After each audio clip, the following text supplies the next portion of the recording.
All right, and here we are, my first live stream. So I figured this would be a good time for you guys to get to know me a little bit better. And I also thought that this would be a good time for me to answer any questions that you guys might have about the previous two videos that I just did. Because listening back to it, I thought that I did not do the very best job explaining certain things, and I thought maybe you guys might have questions about what I've said, both in my introduction video and my review of New Hope. So if you have any questions about anything like that, just let me know.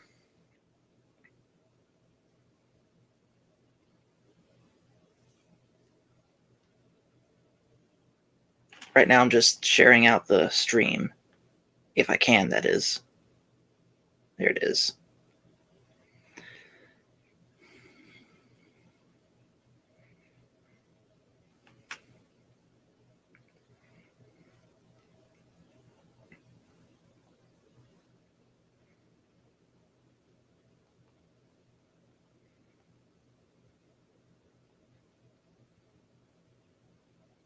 Oh, we got someone watching. How are you today?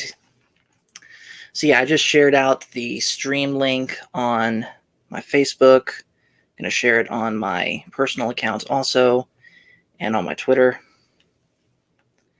Part of the reason I wanted to even do this live stream was just to make sure I even could do it, because the Wi-Fi where I'm at currently is not the best, and I know Twitch does not like the Wi-Fi that I have, so I wanted to see what's going on here also.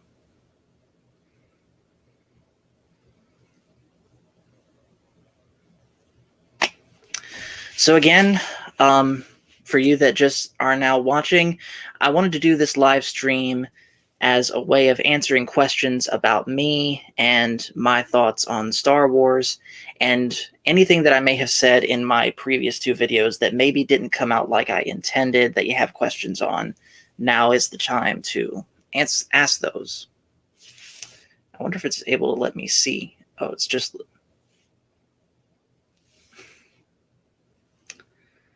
Huh.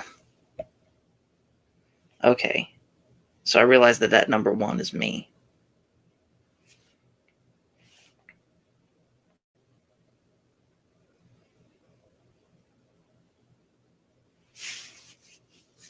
Oh, we got more people in here. Does it say who it is?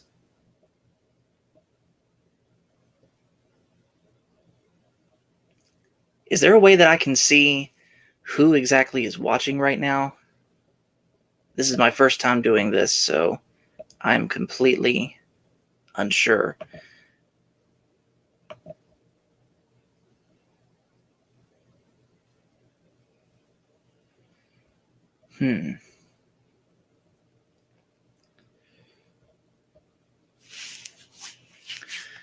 So, whoever is watching, thank you for watching me. I had a very interesting day today. I bought a new board game at Walmart.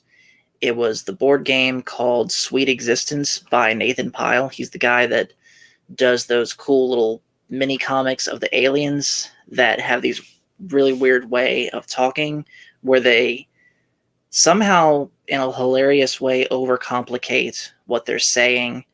Like, for example, I'm trying to think of an example.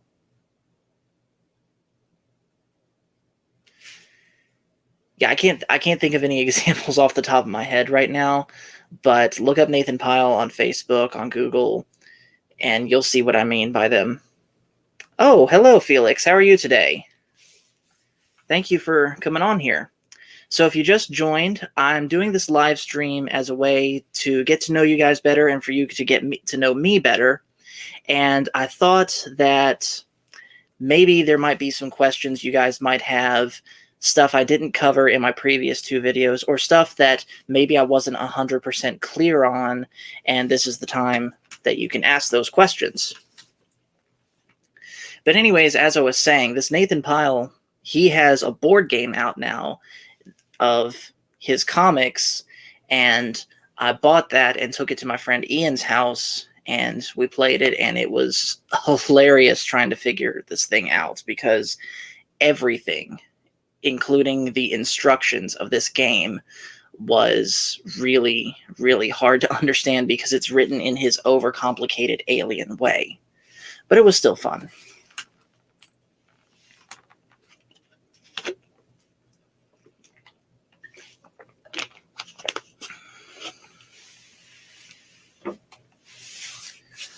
So, getting back on topic with talking about my previous videos, there is one correction to my introduction video that I would like to make right off the bat. I said in that video that I, with the exception of one book, didn't read any of the Expanded Universe books growing up, and that's not entirely true. There were some books that I had read that I had forgotten about. When I was thinking of those books when I was making that video, I thought of the big books like the Thrawn trilogy or the Darth Bane books.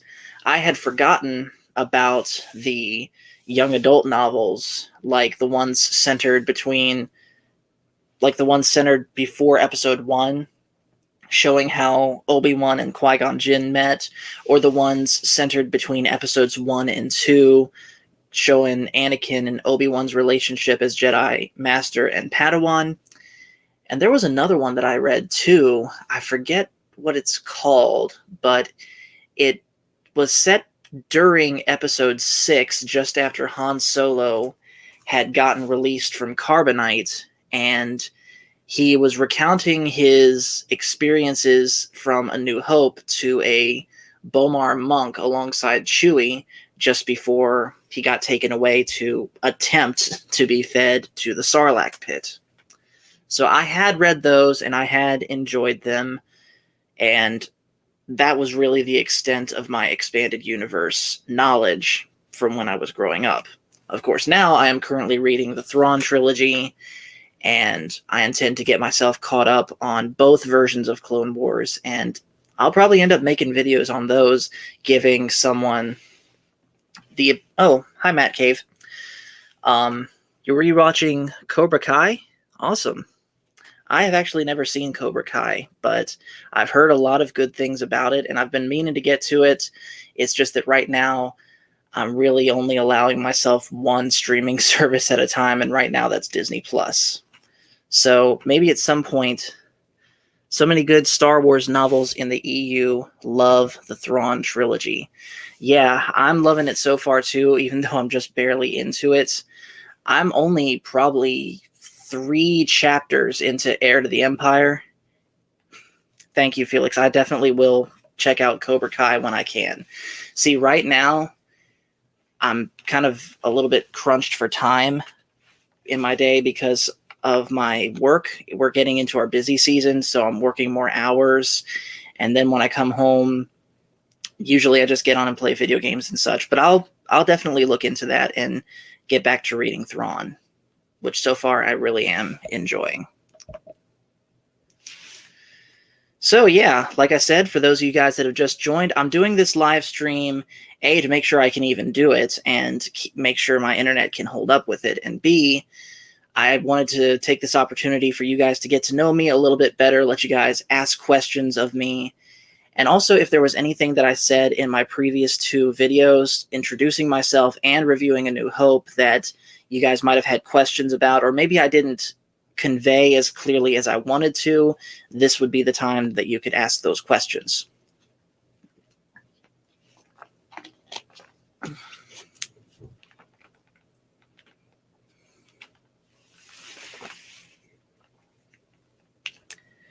In the meantime, a little bit more about my day today. I was planning on going out and mowing the lawn and weed eating my ditch, but unfortunately it's been pouring down rain all day, and so that put a cancel to that. And I don't like doing any yard work when it's wet, so now I'm gonna have to wait for it to dry up either, because mowing lawns with wet grass, it just makes a mess, especially, and same thing with weed eating, but worse. So we'll see what happens over these next couple days, whether it continues raining or whether it dries up. I know I'm not going to be able to do it tomorrow because I have to work. Same with Friday and Saturday, and I don't like doing things like that on Sunday. So I would say at least next Wednesday is probably when I have to mow again.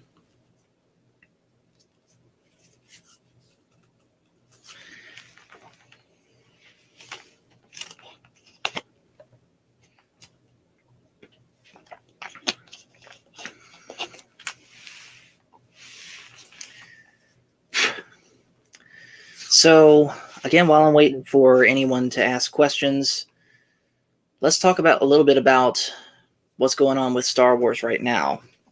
So, I want to share something with you guys, and I'll probably make a separate video on this, or cut this part into a video. But I'm going to share here something that I shared on the last...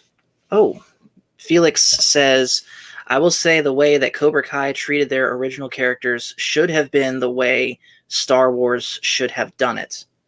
That gives me a lot of... That really makes me look forward to seeing Cobra Kai. And automatically, I believe you. Having not even seen Cobra Kai, I 100% believe you. But I'm not going to get fully into my thoughts on the sequel trilogy yet.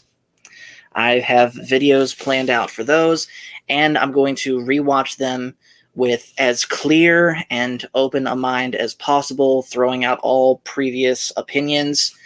I want to give them at least one more fair chance for me. But getting back to what I was saying, as I mentioned on the Echo Base Network live stream, I have a theory involving the child that they showed in the Bad Batch trailer. Now, I found out that the child's name is Omega. And that immediately, when I heard of it... Oh, Matt says, your review of A New Hope was really good and felt genuine. Did you script it all or just go off the cuff? I went off the cuff, and it took multiple different attempts to get it where I was satisfied with it, because I would either run out of things to say, or I wouldn't be happy with how I worded certain things, or I would stutter too much or have too long of a pause. And that's the same way that my first video was too. So I think in the future, I'll probably script things just a little bit more to keep on track and know in advance what to say. But yeah, I went off the cuff with those two videos. Full disclosure, I am way, way more comfortable singing and playing guitar in front of a camera than I am talking in front of a camera. But I'm sure I'll get used to it. So getting back to my theory on Omega. When I first heard that that was the character's name, I started thinking of the other place that I know of. Where is your review? In your YouTube channel? Yes, the review is on my YouTube channel. I also posted a link to it on the Echo Base Network Facebook group, in the Jedi Masters DM group on Twitter, and on my personal Facebook page too. So yeah, it is on YouTube. So anyways, getting back to what I was talking about with Omega. When I first heard that's what it was his name, that got me thinking to the other place that I had heard the word Omega, and that's one of the names of God, Alpha and Omega, which translates to the beginning and the end. Oh, we got more people joining. How you guys doing today? So I looked into it a little bit more, and I remembered that Jedi Fallen Order, the game, is set only 5 years after... Hello there, Star Cabal. Jedi Fallen Order is set only 5 years after the end of Revenge of the Sith and Order 66. And yet in Jedi Fallen Order, the Empire is already using stormtroopers and the classic Imperial tech that we know from the original trilogy. So this leads me to believe that Omega is going to be the last of the Jango Fett clones. And it's going to be the Bad Batch's job somehow to protect this child while also saving themselves from getting killed by Tarkin and his forces. And I think going along with that, not only are we going to see the end of the cloning process, but we're also going to see the true origins of the stormtroopers, how the Empire took these seemingly random, ordinary people and turned them into a military force to be feared. At least feared if they weren't missing every time. But yeah. So that's my theory on Omega. Other than that, I really don't know what to expect from the Bad Batch. I'm a little bit curious to know what Fennec Shan's part is going to be. Thank you, Cabal. I will keep up the amazing content.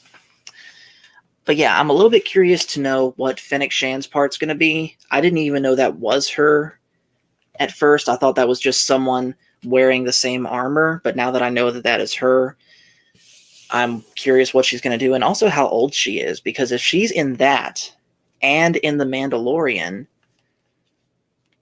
she's either got to be really young in the Bad Batch show, or she's got to be older than she looks in Mando. So that's going to be interesting to see what she's doing in there. And of course, we know that Captain Rex is going to be in the Bad Batch too. So I am definitely interested to see what they do with him there. I will say, though, that the thing that I'm looking forward to the most with Star Wars is the Kenobi series, because Kenobi, Obi-Wan is my favorite Star Wars character out of all of them, specifically the Ewan McGregor / Clone Wars version. So it's going to be great to see him come back. Let's see. The Matt Cave says, I wonder if we would get to see the attack on Kamino that they did in the original Battlefront happen in this new show. I've never played the original Battlefront, but I'm sure we'll see some sort of attack on Kamino or some sort of event in general that will show the end of the cloning process in the Bad Batch show. I think that would be really cool to see. How many years is the Bad Batch from The New Hope? The way that I understand it, Bad Batch is like right at the end of the Clone Wars and right at the end of Episode 3, like days, if not like months, if not days after Revenge of the Sith. So it's quite a ways away from A New Hope. But yeah, getting back to talking about Kenobi, I just really hope that this alleged rematch of the century that Kathleen Kennedy talked about does not in any way mess with what's going to happen in A New Hope. I hope that whatever this rematch is does not happen in real life, that it's just a dream. Now, I know that some people might not like that idea, but for me, the idea that it's been since Mustafar that Darth Vader and Obi-Wan are seeing each other again, it's been that long, it just carries more weight to it than, I don't know, however long it had been since they saw each other in Kenobi to A New Hope. We know that Kenobi is going to take place 10 years after Revenge of the Sith. So if there's 20 years, I think there's 20, if there's 20 years between Revenge of the Sith and A New Hope, to me, the line that Vader says in A New Hope, where he says, I sense something, a presence I've not felt since, and then he walks away, to me, it's a greater impact for that line, that blank that he says after since. Imagine if he said it like this: I sense something, a presence I've not felt since 20 years ago. To me, that has more of an impact than hearing, I sense something, a presence I've not felt since 10 years ago. 10 years is still a long time, but the greater the amount of time between, at least to me, the more impact the reunion will have. So, regardless, though, it's still going to be cool to see Hayden Christensen. Let's see, Matt Cave says, I agree with you. Let it be a dream sequence during meditation. I also hope they do flashback scenes showing Obi-Wan and Anakin together during the Clone Wars. I really do hope they do that. In fact, if I remember correctly, one of the biggest things that they showed in not that they showed, but one of the biggest things that they talked about in announcing the Kenobi series, the casting, was that Hayden Christensen would be back to play Darth Vader both in and out of the suit. So if we're going to see Hayden Christensen as Anakin outside of the Darth Vader suit, I don't think it's too far out of the possibility to think that we're going to get some Clone Wars flashbacks. And heck, why not add Rosario Dawson as Ahsoka in there too? And let's see, Felix says, could the world between worlds aspect be used in the Kenobi series? I don't know, because I really don't know that much about the world between worlds. I've only seen season 1 of Rebels. When it came out, I was already in the military and therefore didn't really have cable in my barracks room. So the only way that I saw season 1 of Rebels was on iTunes. And by then, I really wasn't into watching TV shows that much, but I will definitely get caught up and educate myself on the world between worlds. And for those that have just now joined us, hello there. My name is Paul, the Star Wars guy, and I wanted to do this live stream to help you guys get to know me a little bit better. You guys can ask me anything about me, Star Wars or not. And if there's anything that I said in my previous 2 videos where I introduced myself and my review of A New Hope, if there's anything that didn't come across as clearly as I would have intended, you guys can ask me questions about that. So let's see, what else is coming out with Star Wars? We know that the Ahsoka series was also something that was announced. And I think, if anything, going back to the world between worlds, I think, if anything, the world between worlds could appear there, if you believe the rumors that Ahsoka is going to be going back in time to fix things from the past. We know that Ahsoka is going to be about saving Ezra and finding Grand Admiral Thrawn.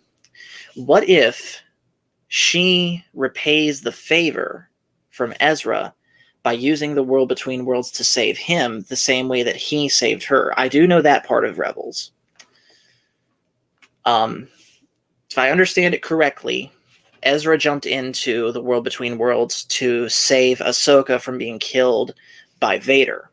So what if somehow Ahsoka returns the favor and uses the world between worlds to save Ezra from getting sent who knows how far away when those lightspeed whales attached to the ship with Thrawn? What if she returns the favor by saving him with the world between worlds? Daryl the Derelict says, I know you from Echo Base Network also. I liked your video on A New Hope. You are well spoken. Keep it up. Thank you. But like I said earlier, I am way more comfortable singing and playing guitar in front of a camera than I am talking in front of a camera. So this is very much a new thing for me. I'm still getting used to it. And trust me, those videos that you saw, it took me countless attempts to get those where I was satisfied with them. But I really do appreciate your compliment, and I like the Mandalorian helmet that you have as your picture.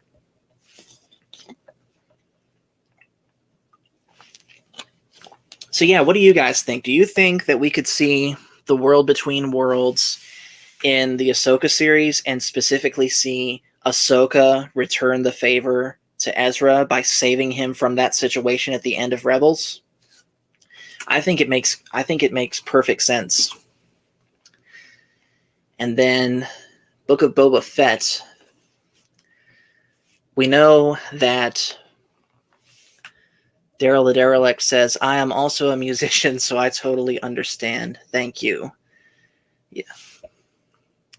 And then Felix says, have you been intrigued about the subject of spirituality of the Kyber crystals and the influence of the Force on non-Force sensitive individuals?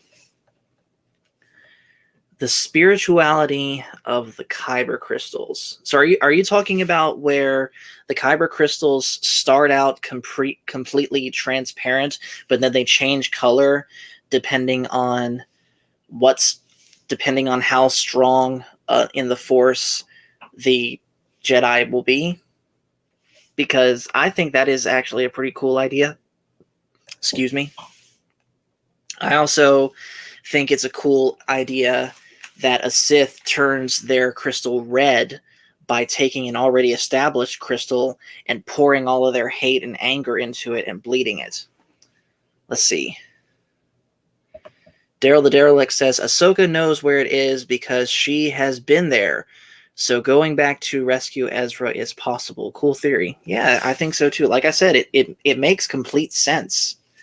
You know, you did this for me, let me do this in return for you.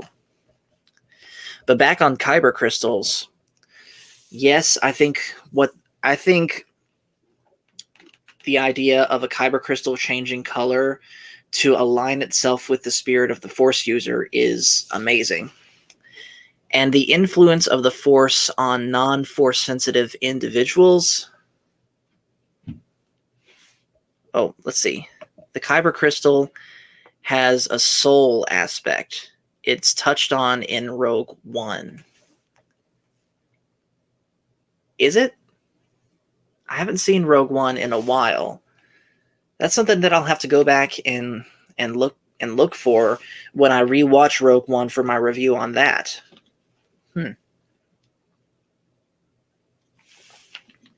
The only thing close to that I know of from Rogue One was when Chirrut is telling Jyn as she's walking away something to the effect of the strongest hearts are ones made of kyber.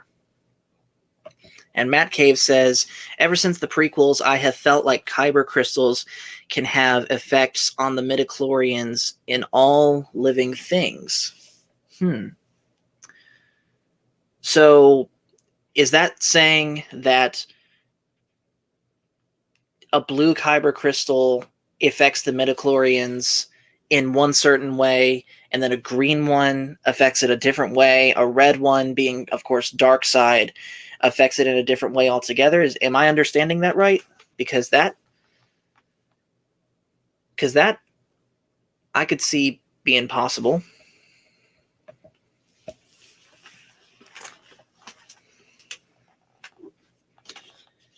Stay hydrated, by the way.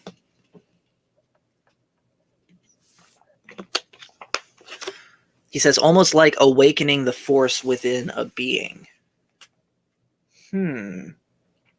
I think you might be onto something with that one.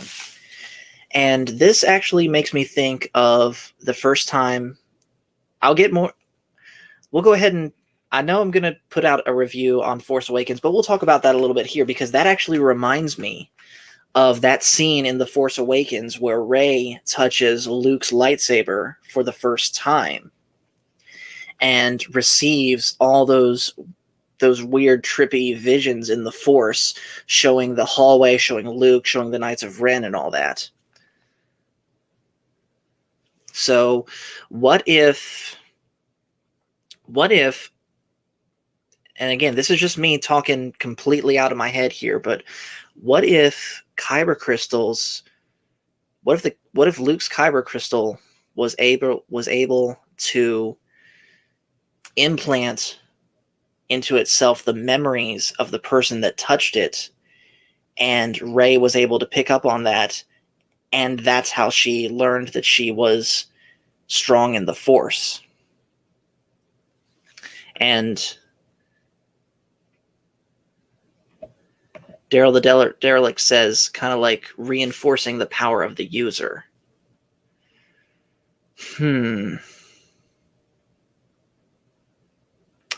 Yeah, to be honest, I don't know for sure. It sounds like a cool idea, but right now all I can do is speculate on how something like that would work. And Felix says, in Rogue One, one of the characters says, I am one with the Force is with me. He is not a Jedi. Yes, that's what I was talking about. That was Chirrut. He was the blind guy that beat all those stormtroopers up with a stick. and my favorite character from that movie, aside from Vader. So yeah, I know exactly who you're talking about now. And he also did say that line to Jyn as she was walking away. The strongest hearts are the ones made of Kyber. So that's what it made me think of when you said that the Kyber crystal has a soul aspect. And I think you're right. That would explain why the saber called to Rey. That the Kyber crystal somehow had all. But then again, though, that doesn't make sense, because how would the Kyber crystal know about Luke's Jedi temple burning down because of the Knights of Ren? Because for all we know, Maz Kanata had that lightsaber in her chest in the basement.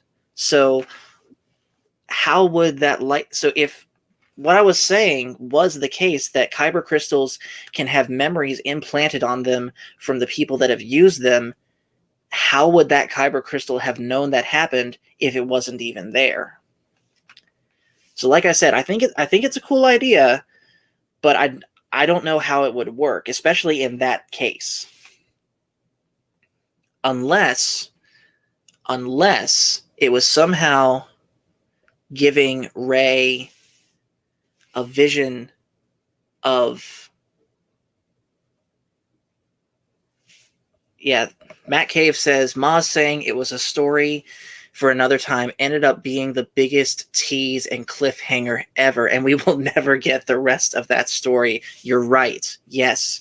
And Felix says the crystal is one with the Force, and the Force knows everything. Okay, that makes sense now. So basically the Force was using the Kyber crystal to show Rey those scenarios that had happened. Okay, that makes a little bit more sense. And you're right, Matt. It was the biggest tease ever, and I have my own, and I have a lot of thoughts on that. But again, I'm going to save that for my Force Awakens review. So let's get off of all of that and talk about some ideas that I have for the channel going forward. So the biggest thing that I wanted to do with this channel is I wanted to cover Star Wars news in the same way that people like Echo Base Network, Geeks and the Gamers, Ryan Kennel, and all of them, the news that they cover, I want to cover it also and give my own opinion on it. And I also want to do something that I know... Let's see. Daryl the Derelict says, my theory is that Maz worked at Cloud City. But hold on a second. Wasn't there a comic panel that showed a cloaked figure with their hood up where you couldn't see their face, reaching out and holding Luke's old lightsaber, and that's how it got recovered? I don't really read the Star Wars comics, so I don't know what that's from, but I've seen that comic page. And now I'm curious and I want to go look that up. But yeah, getting back to what I was saying. So I'm going to be covering Star Wars news. But another thing that I want to do is I want to cover, and this is something that I've not seen any other Star Wars channel do, I want to cover Star Wars memes, because I love memes, and I want to do a Star Wars meme review. Because, you know, PewDiePie has normal meme review. The YouTube channel Brandon Herrera has gun meme review. So I'm going to start doing Star Wars meme review. I just got to figure out a way to get the memes that I want and figure out how to get them on the screen with me. This is a very low budget show.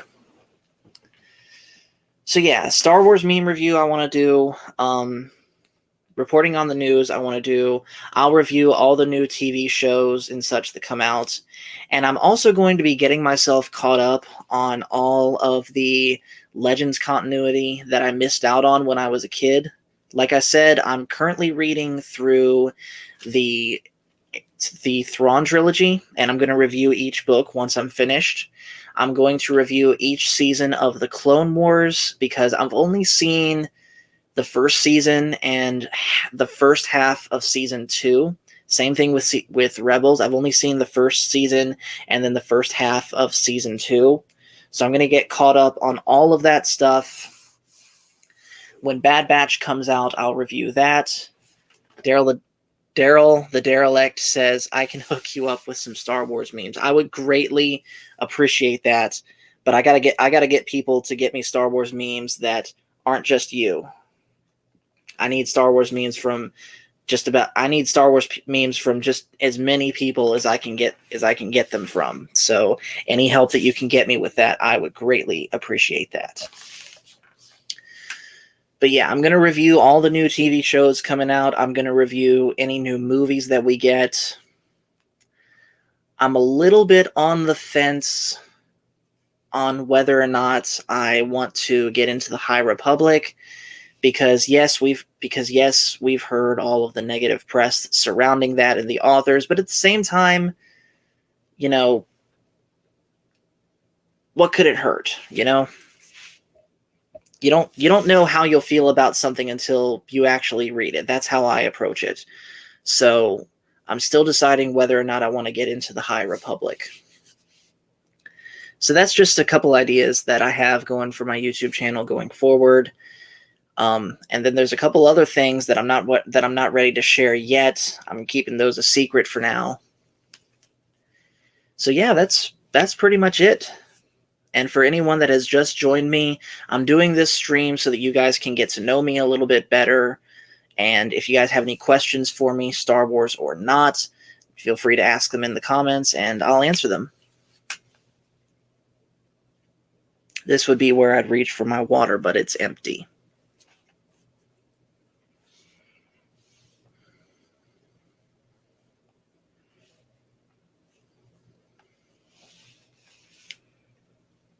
So anyways, how's y'all's day going? Like I said, today has been very rainy for me here today. I was planning to do some yard work, but unfortunately that didn't happen. And then I went over to my friend's house. We played some music together, had dinner. Felix says, do you play Battlefront 2? I have a little bit, and I am terrible at it. But I'm working on getting it downloaded to my laptop, so I'm probably going to get into it a little bit more. And that's another thing that I was thinking about doing too. Once I get the setup for it, is streaming different Star Wars games. Like, I would like to share Jedi Fallen Order with you guys, Battlefront 2, the Lego Star Wars Skywalker Saga when we get into it. So yeah, I'll do some gaming streams when I get the setup. And then Matt Cave says, the novelization of The Force Unleashed is an excellent read. Okay. Yeah, I can get into that because I have played both Force Unleashed games. I missed out on a lot of the Legends canon books, but I have played a couple of the Legends canon games. I've played both Force Unleashed games. Force Unleashed 1, by the way, is way better than Force Unleashed 2, just because it's longer. Let's see. I've also played a little bit of Knights of the Old Republic, but I never finished it because I personally do not like that play style, but I'm willing to give it another chance. I am currently playing the Old Republic MMO, and of course I've played all of the Lego Star Wars games that have come out. So maybe when I get the setup, I'll be streaming those. Daryl says, that's a great way to look at it. The High Republic is unfortunately Star Wars as well. Yes, it is. So I'm willing to give it a chance. And at the point that I don't enjoy it, I'll stop reading it. Matt Cave says, Inferno Squad is also a great read. It's a prequel to the campaign in Battlefront 2. And Daryl, and also Daryl's asking Felix, old or new Battlefront 2? I have played both. I have both, and I've played Battlefront 2, the old one, a little bit more than I've played the new one. I'm terrible at both, but I really like, let's see, Low Spec Linux Laptop. How you doing? Says, KOTOR rocks. I like turn-based RPGs. Okay. And good for you if you like that. But me personally, I like the more instant gratification of hack and slashes and third slash first person shooters.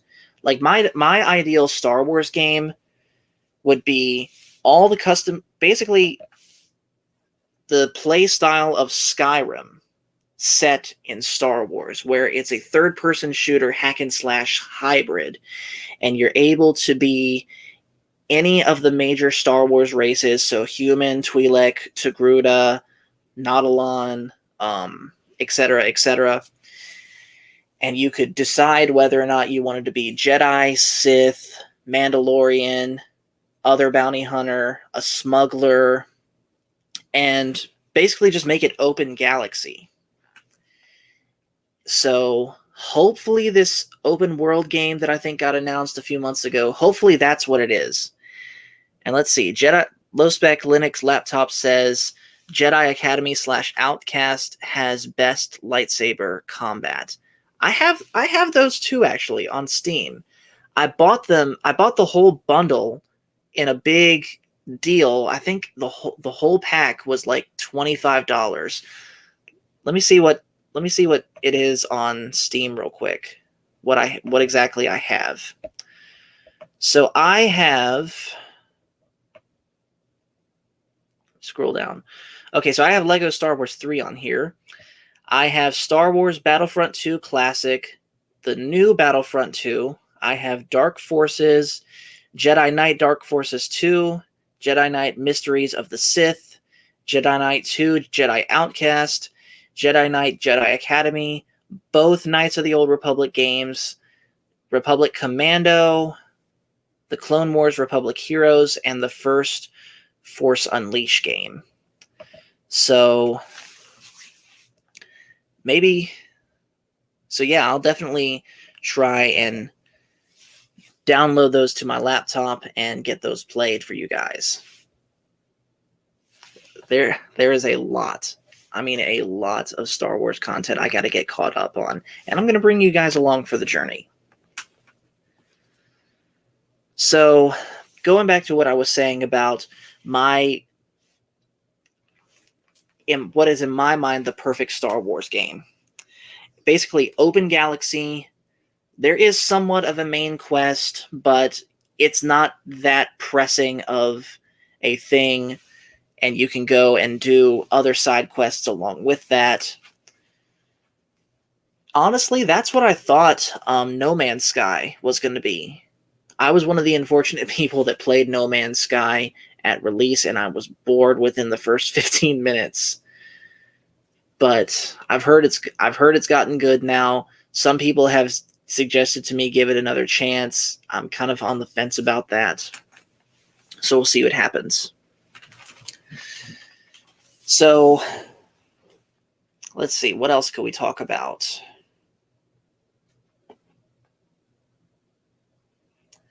So let's see. Daryl the Derelict says GTA Star Wars style, shut up and take my money. Okay. I could see that.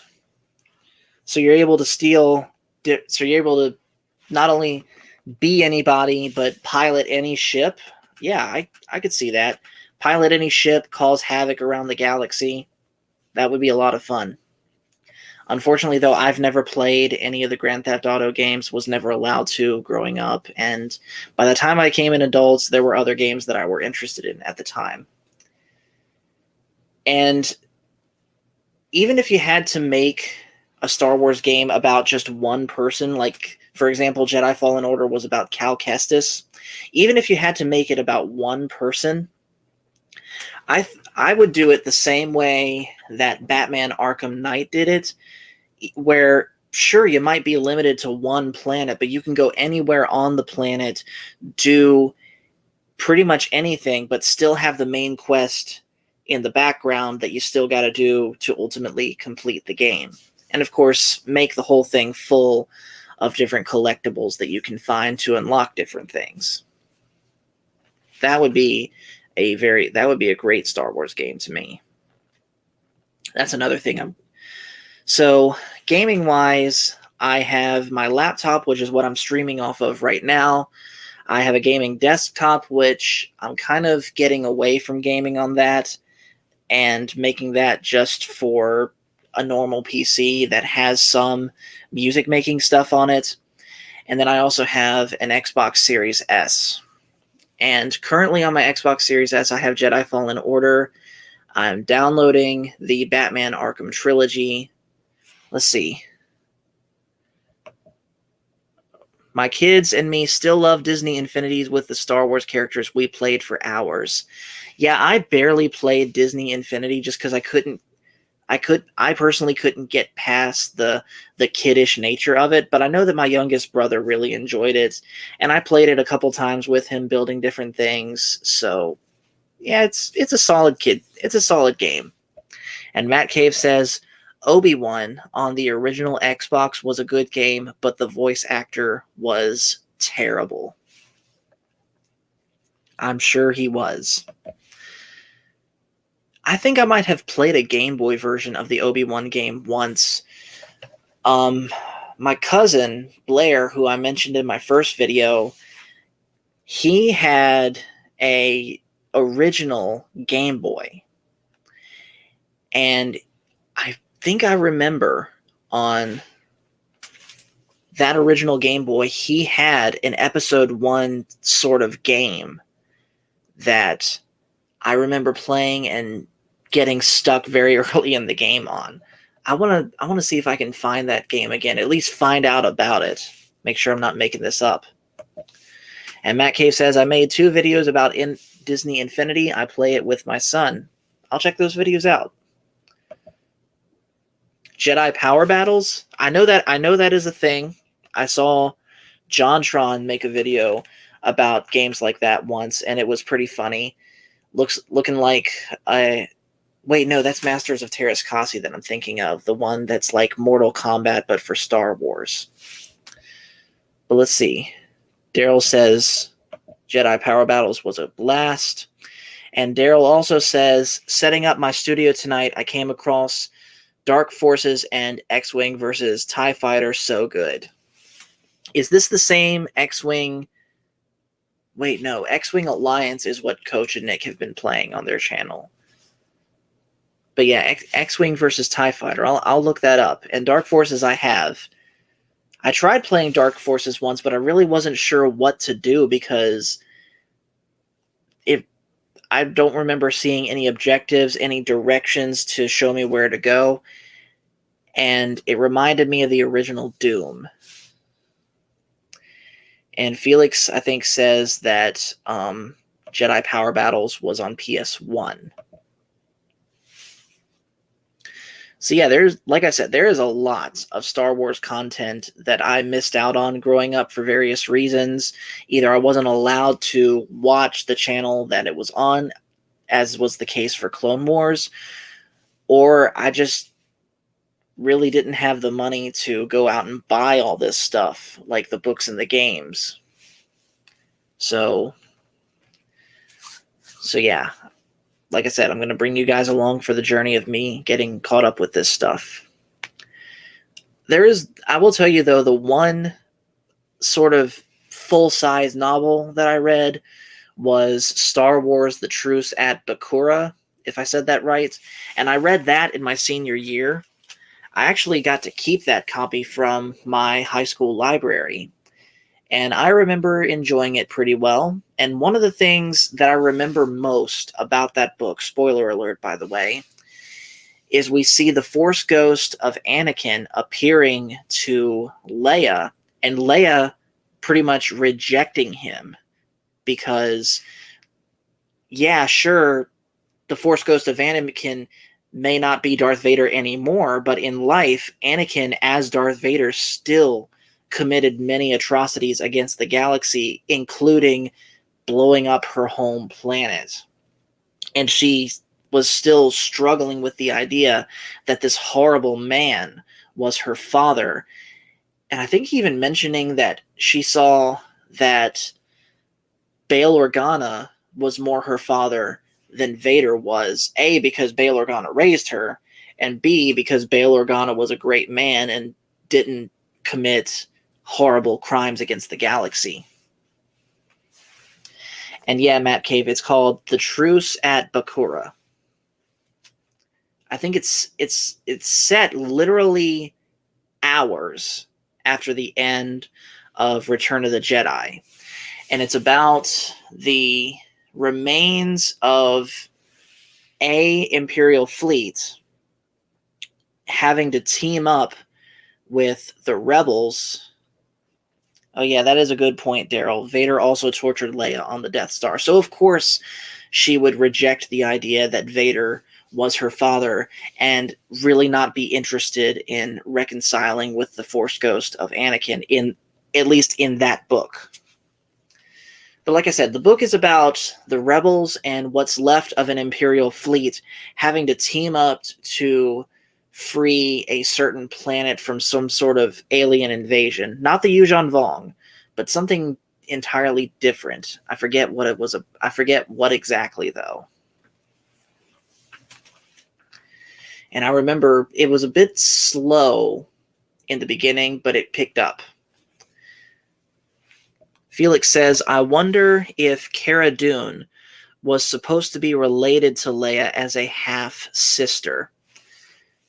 I think I remember hearing something kind of like that from these alleged WDW Pro leaks, talking about that was what was planned for Cara Dune before, unfortunately, what happened with Gina Carano happened. And I could kind of see that, where Gina Carano and Cara Dune live two entirely different lives. Wait, I said Gina Carano, where Cara Dune and Princess Leia lead entirely two different lives. Princess Leia grows up in the Imperial family, and Cara Dune grows up in a military family, but somehow they're blood related. I could see that. That'd be a very interesting dynamic where they both fight for the same side, but perhaps they disagree on how to do things because they really don't know what the other's life has been like. That could have been something really cool. If only what happened to Cara Dune, if only what Gina Carano, if only what happened to her had not have happened.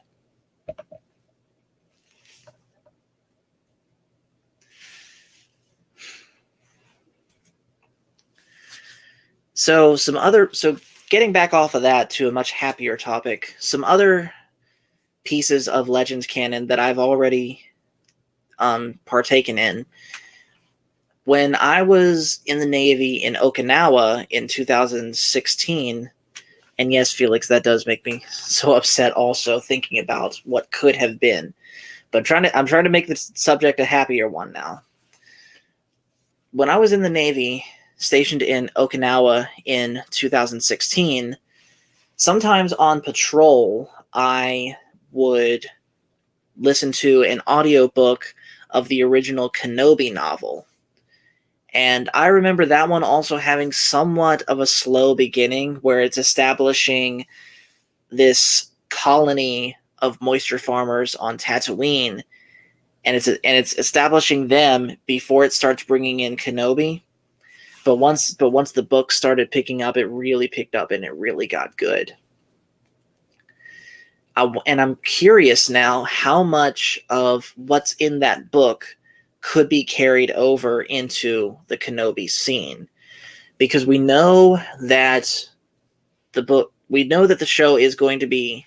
Let's see. Matt Cave said yesterday, my 3-year-old daughter picked up a lightsaber, walked over to my wife, and said, I am a Jedi like my father before me. Proudest moments of my life. Yes, it sounds like you have raised your daughter well. But getting back to what I was saying, I wonder how much of the original Kenobi book they're going to take and repurpose into the Kenobi show, because you saw the set leak that they have a set now that's going to be some sort of town in Tatooine, maybe even Mos Eisley. So we know that at least a good chunk of this show is going to be set on Tatooine. So what if some of the plot points where there's this... Wait, no, what if some of the plot points from the Kenobi show, like, for example, Kenobi having to take down a crate dragon by himself, what if something like that pops up in the Kenobi show? Granted, we already saw a crate dragon get taken down in Mando Season 2, and that was amazing. But imagine Obi-Wan doing it by himself. Like, what if this crate... Like, if I was in charge, here's what I'd do. I'd have Obi-Wan take down this crate dragon by himself because it's threatening the Lars moisture farm. And, of course, Obi-Wan's main concern is taking care of Luke. So he's got to take down this crate dragon so that Luke is not hurt. And, yeah, I think that'd be pretty cool.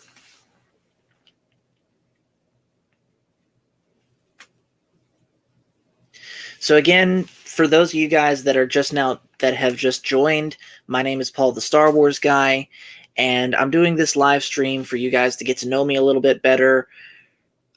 Honestly, up to this point, we've just been talking about random Star Wars stuff we like, stuff we're looking forward to, theorizing different things, and it's been very fun.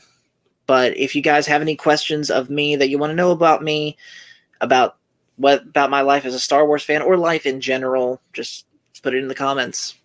Matt Cave says, I'm hoping to see more cities and towns in Tatooine. Kenobi could travel the planet a bit. Yeah, I think he could, because I remember in the Kenobi book, he had a great relationship with this settlement of Jawas, and would even hitch a ride on their giant land cruiser thing. I forget what that thing is called. But that's how he got around to different settlements. So I think we could see something like that. Daryl says, how about the crate dragon skeleton that C-3PO passes in A New Hope? Is that the one Kenobi killed? It could be. It could be. And again, for those watching, I do want to stress, I don't have anything to support this. This is just me spitballing ideas, having fun. And Matt Cave says it's called the Sandcrawler, and that would indeed be sick. But yeah, we're just spitballing ideas here. Felix says, what if Darth Vader sends a force presence in Tatooine and Obi-Wan needs to leave the planet to hide Luke's location? That wouldn't really make sense, though, because if Vader senses Obi-Wan on Tatooine, wouldn't he also sense Obi-Wan with Luke wherever else he goes? I mean, yeah, I'm sure Vader is certainly capable of that, but Obi-Wan and Luke have to be on Tatooine by the time of A New Hope. So if they go back, couldn't Vader just sense them on Tatooine again? Or better yet, keep a battalion of stormtroopers waiting there for whenever Kenobi with Luke decides to return?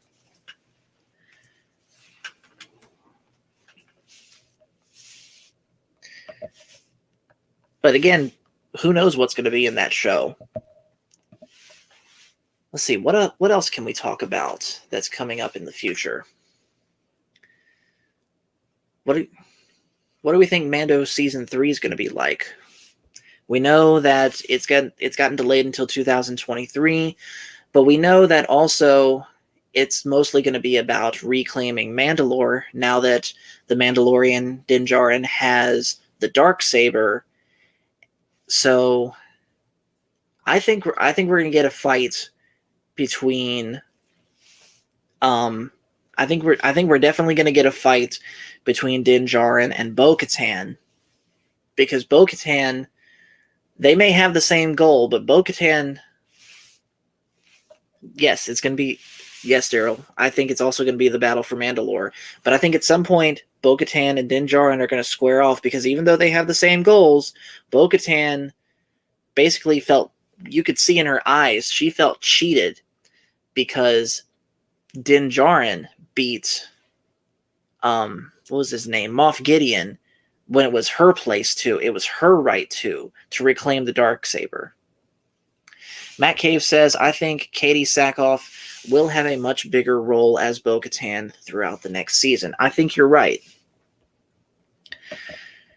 Now, here's the real question, though. Who do you think's going to win the eventual fight between Mandalorian and Bo-Katan? Because I could see the fight going both ways. I could see Bo-Katan winning because she has been a better trained Mandalorian. Like, she was actually trained on Mandalore. She's a war veteran, fought in the Purge. But I could also see Din Djarin winning just simply because of a physical advantage. He's bigger and stronger. So I'm genuinely torn as to who would win that fight. And, of course, do you think Baby Yoda will make an appearance in Season 3? I don't think he will, or if he does, it's going to be a while. But I think seeing Mandalorian without Baby Yoda is going to make a very interesting dynamic, because, let's see, Din was trained by Death Watch. And if I remember correctly, so was Bo-Katan. Bo-Katan is basically ex-Death Watch, and she left when Maul took over. If I recall correctly, I'm pretty sure Sabine yielded and handed over the Darksaber. I think they will find a way for Din to just give it to Bo. I don't think so. I'm sure Din will try and just give it to Bo like he's done before, but I don't think Bo-Katan is going to let him. I think she's going to want to actually fight him for it this time. But yeah, I could see either option being possible. And getting back to what I was saying in regards to Baby Yoda, I think it's going to definitely be interesting to see Din Djarin try to adjust to his life back before he found Baby Yoda, but deep down he's still going to miss him because he really does care about him. Heck, we might even see him try and get away from... Oh, Felix says Grogu could come back at the Season 3 finale to save Din. He could. I could see that. I could also see Din trying to get away from the group of Mandalorians to go and find Baby Yoda wherever Luke has taken him. You know, maybe just for a visit, or maybe because he just misses him that much, he wants him back and he's going to try and stop him from having his training. But, again, who knows? And frankly, I don't think that's within his character. But again, we're just spitballing ideas here. I think I'm only gonna talk for another 15 minutes and then get off of here, because I do have work in the morning. This has been fun. Once the conversation actually started getting going, and we just started random spitballing ideas, this has been fun. So thank you guys that have watched. Like I said, we'll go for another 15 minutes, and then we'll end it for the night. I think as long as my work schedule remains the same, I think Wednesday nights is going to be my live stream night. I know Echo Base Network, their live stream nights are Saturday, at least their scheduled ones. I think mine are going to be Wednesday. I don't know yet how next week's stream's going to look. I'm going to try and get something a little bit better prepared. This was, like I said, this was about me answering questions, getting to know you guys, but this was also a test to see how well my computer and my internet could handle doing a live stream like that. Let's see. Matt Cave says he's given a scenario. I wonder what Grogu is doing now. Cut away to scene of Grogu stealing cookies from other Padawans. That could, yes. And hey, that could also be part of what leads Ben to the dark side. He's tired of getting his cookies stealing by Grogu.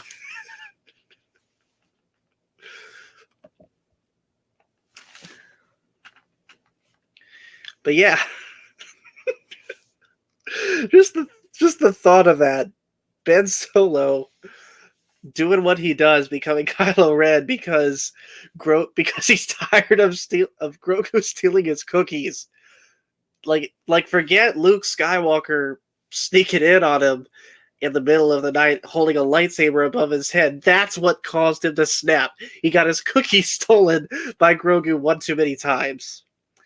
Thank you, Matt Cave. Thank you. I really do appreciate that. So yeah, this has been fun, guys. This was a very rough and unplanned stream, but I still enjoyed it. So